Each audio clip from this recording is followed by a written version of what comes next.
guys. Public market. Gulay, gulay,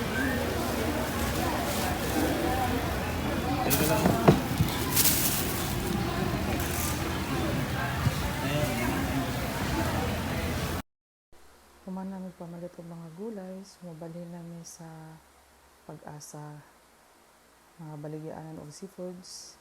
Dili ni agi sa underpass sa kaimig tricycle. Kay bugat naman amo mga dala.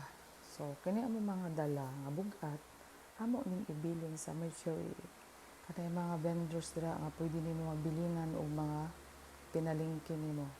Safe naman. Pero bayaran nimo masimpila lang pagka kuhaon na nimo ang imong mga gipangbilin nga pinalingkin nimo nga bugat. So diri ni sa kaimig motor pasaka namin.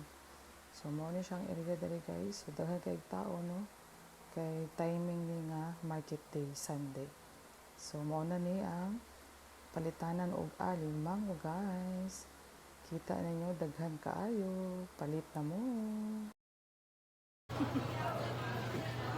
Kurugag ka pinaon.